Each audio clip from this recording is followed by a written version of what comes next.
Screening Breast Unit, criticità e proposte è stato il tema di un incontro a carattere regionale che ha fatto il punto sulla necessità di potenziare lo screening oncologico. Presente la Presidente della Commissione Sanità, Margherita La Rocca Ruvolo, che ha dichiarato che in un anno molte cose sono cambiate. Ci sono 8 centri di riferimento, 30 nuovi radiologi certificati in informatica, mentre è già partito il piano per implementare lo screening oncologico per la mammella, la cervice uterina e il colon retto. Con l'onorevole Margherita La Rocca Ruvolo abbiamo parlato anche di fibrosi cistica e assunzioni nella sanità siciliana.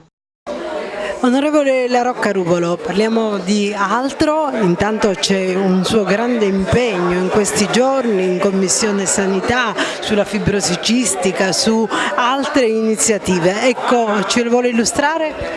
Ma in particolare diciamo che come Commissione già da un anno e mezzo stiamo ascoltando i territori e capire come snellire, se così si può dire, le procedure perché ci sia l'accesso alla cura semplice. Allora l'ultimo è stato questo della fibrosi cistica, per un atto di indirizzo che abbiamo fatto al Governo per semplificare proprio le procedure per i pazienti e poter avere anche in Sicilia un farmaco che non è appannaggio del nostro sistema sanitario regionale, e quindi piccole cose che danno grandi risposte a chi ogni giorno invece si deve battere tra burocrazia e ostacoli vari.